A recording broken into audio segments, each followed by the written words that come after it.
Hello friends. तो आज मैं आपको सुनाने जा रही हूँ एक बहुत ही स्पेशल कहानी और मैं आपको एक वीडियो दिखाने जा रही हूँ जो मेरे दिल के बहुत करीब है, क्योंकि मैं आपको दिखाने जा रही हूँ माता करनी के दर्शन का वीडियो और सुनाने जा रही हूँ उसकी कहानी। मैं कुंजापुरी देवी हमारी इष्ट देवी हैं, उन्हें मानती हूँ। जब भी मैं माँ करनी को देखती हूँ तो मैं उनसे ही कनेक्ट करती हूँ, क्योंकि मुझे ऐसा लगता है मैं अपने माँ कुंजापुरी के ही दर्शन कर रही हूँ। तो इनकी कहानी शुरू करती हूँ। इनकी जो कहानी है वो इसलिए स्पेशल है क्योंकि वो कहानी है वुमेन एम्पावरमेंट की। मुझे लगता है आदि शक्ति ने जब भी धरती पर जन्म लिया उन्होंने वुमेन एम्पावरमेंट का बहुत बड़ा संदेश दिया। तो माता करनी की कहानी इस तरह से शुरू होती है कि यहाँ एक गांव है बीकानेर के नजदीक ही, देशनोक। देशनोक में एक परिवार रहता था। उनकी 6 बेटियां थी। तो सातवीं बार जब माँ गर्भवती होती है तो 8वें महीने में उन्हें ये सपना आता है कि कि माँ आदिशक्ति उनके उस सपने में आती हैं और उनसे कहती हैं कि मैं तुम्हारे यहाँ जन्म लूंगी और 21वें महीने में जन्म लूंगी। तो ये बात वो किसी को बताती नहीं है, लेकिन 9वें जैसे कि होता है सच में ही 21वें महीने में ही वो जन्म लेती हैं। और जब जन्म होता है बच्चे का तो एक स्टोरी है, एक लोक कथा है। बुआ आती हैं तो बुआ आके अपने भाई को चिढ़ाती हैं, ठेंगा दिखाती हैं कि इस बार भी तुम्हें बेटी ही हुई। तो कहते हैं उनका ठेंगा हमेशा के लिए टेढ़ा हो जाता है और ये देख के वो हैरान हो जाती हैं। एक तो पहले ही काफी लोग हैरान थे, एक मतलब गांव में एक खबर थी कि 21 महीने में जन्म हुआ है संतान का। फिर जब ये अंगूठा टेढ़ा हो जाता है उनकी बुआ का तो और ये बात फैलने लगती है और उनकी बुआ खुद बोलती हैं कि ये कोई साधारण बच्ची नहीं है, तुम्हारे घर में देवी ने जन्म लिया है। तो वही इनका नाम करनी रखती हैं।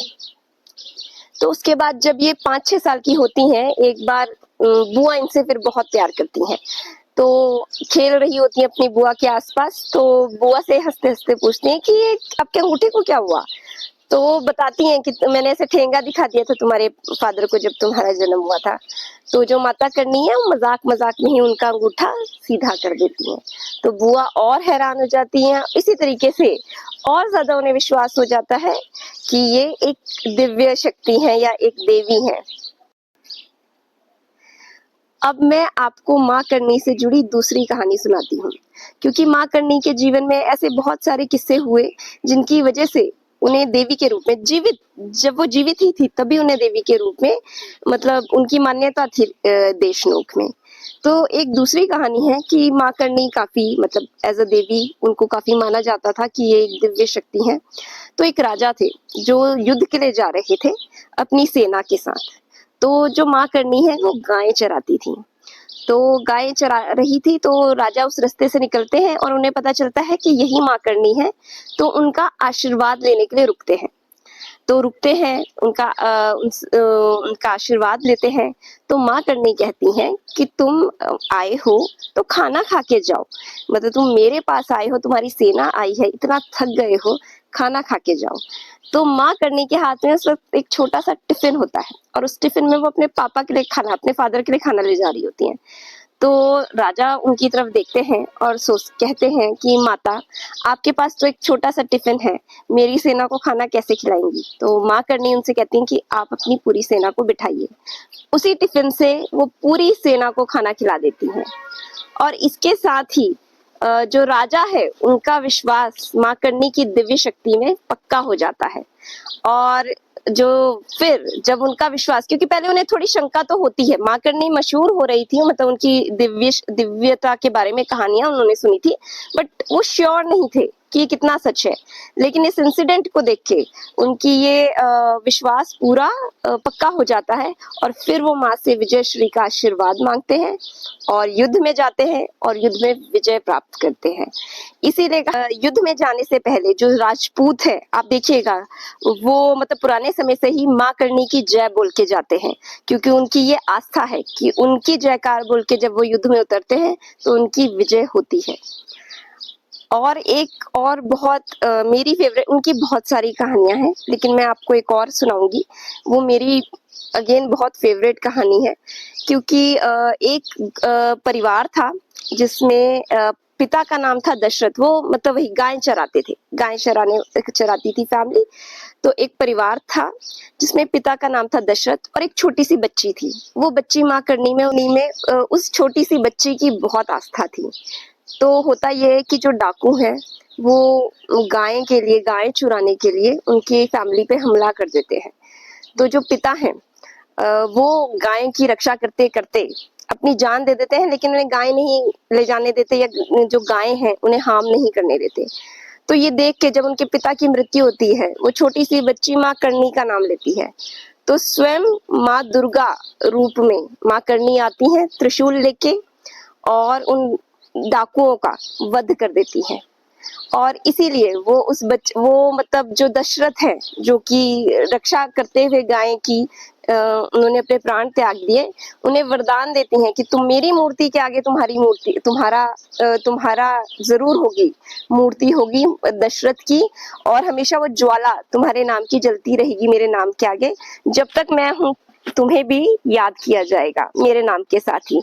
तो इसीलिए आप जब माँ करनी के उस दरवाजे चौखट पे जाएंगे तो आपको एक छोटी सी दशरथ की भी आकृति दिखाई देगी और ज्वाला जलती हुई भी दिखाई देगी। तो ये उनका आशीर्वाद था दशरथ को, जिन्होंने अपने प्राण त्याग दिए सिर्फ इसलिए कि जीव जो है उनकी रक्षा के लिए। और माँ करनी ने उन्हें स्वयं, उनकी बेटी को स्वयं आके दुर्गा रूप में दर्शन दिए थे। इसीलिए आप माँ करनी के हाथ में हमेशा त्रिशूल भी देखेंगे। एक और इंटरेस्टिंग फैक्ट वीडियो मतलब आपको अपनी जर्नी पे ले जाने से पहले मैं बताना चाहती हूँ कि ये कहावत है या ये मान्यता है कि ये राजस्थान के बॉर्डर को दो माताएं प्रोटेक्ट कर रही हैं उनके रहते हुए। राजस्थान में मतलब कि जो कहते हैं राजस्थान की स्पिरिट है, वो जो राजस्थान के लोग अपनी वीरता, जो शूरवीरता है उनके अंदर, वो इन दोनों माताओं से जोड़ते हैं और इसीलिए कभी युद्ध में हार नहीं मानते, क्योंकि उन्हें विश्वास है कि उनकी रक्षा ये कर रही है। तो वो है करनी माता और तनोट माता। तो तनोट माता के तो मैं कभी गई नहीं हूँ, मैंने उनका मंदिर कभी देखा नहीं है, लेकिन डेफिनेटली अब हम जा रहे हैं करनी माता के मंदिर में, जिन्हें विजय की देवी भी कहा जाता है। वो वॉर की गॉडेस है और कहते हैं वॉर एंड विक्ट्री की गॉडेस है, यानी कि युद्ध और विजय की देवी है। तो आइए आप सबको लेके चलती हूँ अपनी जर्नी पे करनी माता टेम्पल के। शिवे सर्वार्थ साधिके शरण्ये त्र्यंबके गौरी नारायणी नमोस्तुते।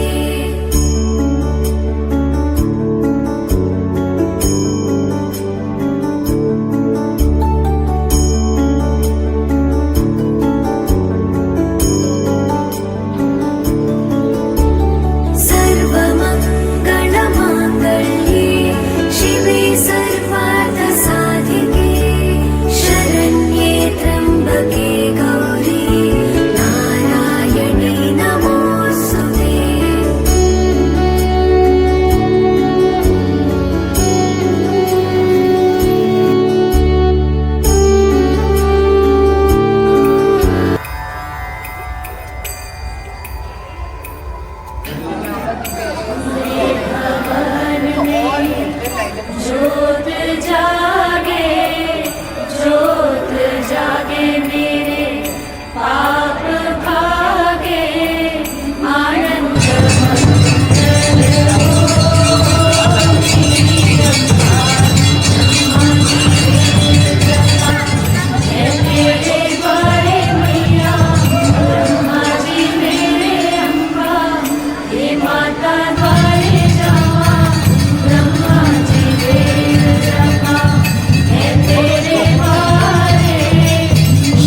में जाते हैं तो आपको बहुत सारे चूहे दिखते हैं। तो इसकी भी एक बहुत ही इंटरेस्टिंग लोक कथा है। कहते 2 वर्जन्स है। एक तो कहते हैं कि कुछ लोक कथाओं में मान्यता है कि करणी माता ने कभी विवाह नहीं किया, और कुछ में है कि नहीं, उन्होंने विवाह किया था। उनके जो पति हैं उनका नाम दीप था, और वो शिव जी का ही अवतार थे, और उनको माँ ने दुर्गा रूप में अपना पूरा अवतार दिखाया था। ये एक कथा है। और एक दूसरी जो कथा है वो है कि करणी माँ ने कभी विवाह नहीं किया, लेकिन उनकी छोटी बहन ने विवाह किया, और उनके 4 बच्चे होते हैं। उनमें से एक जो सबसे छोटा होता है उससे करणी माँ बहुत प्यार करती हैं। तो होता यह है कि वो उस बच्चे की डेथ हो जाती है। तो उनकी जो बहन है, क्योंकि वो जानती थी कि उनकी जो उनकी बहन है करणी है, वो दिव्य आत्मा है, तो उनसे रिक्वेस्ट करती हैं कि वो उनके बच्चे को जीवन दान दे दें, क्योंकि वो स्वयं ईश्वर है। तो करणी माता उस बच्चे को गोद में लेके जाती हैं, दरवाजा बंद करती हैं और यमराज के पास चली जाती है, और यमराज जी से कहती हैं कि आप मेरे इस बच्चे को जीवन दान दे दीजिए।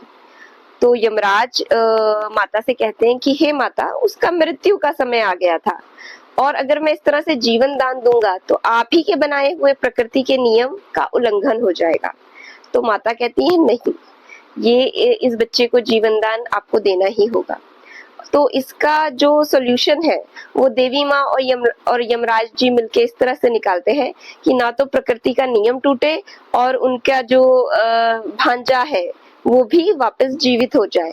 तो यमराज माता से कहते हैं आप कोई भी योनि चुन लीजिए, तो मतलब मैं आपके पूरा जो वंश होगा उसका जब भी उनकी मृत्यु होगी तो वो उसी पर्टिकुलर योनि में उनका जन्म होगा, और फिर जब उस योनि में उनकी मृत्यु होगी तो फिर से उनका मतलब कि मनुष्य रूप में जन्म हो जाएगा। इस तरह से जो हमारा जन्म और मृत्यु का साइकिल भी नहीं टूटेगा, और आपके जो वंशज हैं वो आप ही के उसमें रहेंगे, आप ही के वंश में रहेंगे। तो माता चुनती हैं चूहे की योनि, मूषक की योनि। क्यों? क्योंकि उसकी उम्र बहुत कम होती है। तो कुछ जब भी मृत्यु कहते हैं तब से ही ये मान्यता है कि जब भी मृत्यु होती है किसी की भी जो उनके वंश से है, जो उनका जन्म है वो चूहे की योनि में हो जाता है, और फिर जब वो चूहे की मृत्यु होती है तो वापस मनुष्य योनि में उनका जन्म होता है। तो इस प्रकार से माना जाता है। वहां तकरीबन 5000 चूहे हैं, और क्योंकि धीरे धीरे वंश बड़ा होता जाता है, तो जैसे जैसे वंश बड़ा होता जाता है तो कहते हैं कि उस वंश का कोई भी व्यक्ति जो उस वंश से जुड़ा हुआ है वो उसका किसी और योनि में जन्म नहीं होता, वो वहां से कहीं, मतलब उस गांव से ही कहीं बाहर नहीं जा रहा है, और वो चूहे की योनि में जैसी मृत्यु होती है चूहे की योनि में जन्म लेता है, फिर चूहे के रूप में जब मृत्यु होती है तो वापस उसी गांव में मनुष्य रूप में जन्म ले लेता है। और इसी तरह से कहा जाता है, क्योंकि देखिए अब खुद माँ जो करनी है वो भी तो फिर इसी वंश की हुई वरदान के हिसाब से, और उनके जो चारों जो भांजे थे जो उनकी बहन के बच्चे थे, तो कहा जाता है वहां पे 4 सफेद चूहे हैं। तो माना जाता है कि स्वयं माँ करनी और उनके जो भांजे हैं वो स्वयं भी इसी प्रकार जन्म लेते हैं, बार बार मनुष्य योनि में और फिर से चूहे की योनि में। तो इसलिए वो आप हमेशा देखेंगे वहां पे व्हाइट चूहे को देखने की बहुत होड़ लगी रहती है। इवन हमने भी बहुत मेहनत की उस दिन व्हाइट चूहे को देखने के लिए, बट इस लोक कथा की वजह से ही इस चीज की मान्यता है। एंड डेफिनेटली आप जब कहीं ऐसे जाते हैं, आपकी आस्था है, तो आपको मजा भी आता है इस तरीके से कुछ सर्च करने में।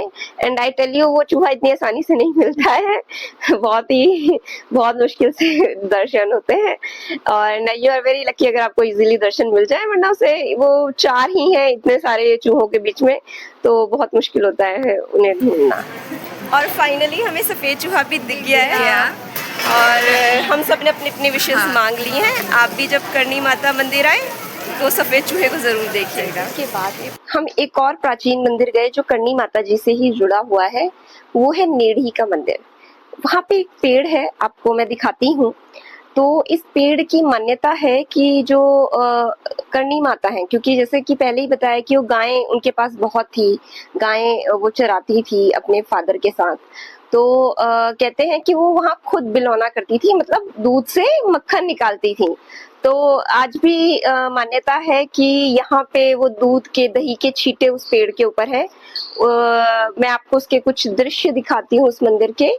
ये जो मंदिर है मुझे बताया गया इवन जो करणी माता मंदिर है उससे भी प्राचीन है, क्योंकि वो उस पेड़ की वजह से उसकी बहुत मान्यता है, क्योंकि वो करणी माता जी से बहुत ही डायरेक्टली जुड़ा हुआ माना जाता है।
आई होप आपको करणी माता जी की ये स्टोरी अच्छी लगी हो, और आप लोग भी सभी जब भी राजस्थान आए तो बीकानेर के पास देशनोक जरूर आए और करणी माता के दर्शन करें। मेरी खास आस्था है माता में, और जिसकी भी आस्था हो वो जरूर आए, देखे, दर्शन करे माता के। एंड आई होप आपको ये वीडियो अच्छा लगा हो।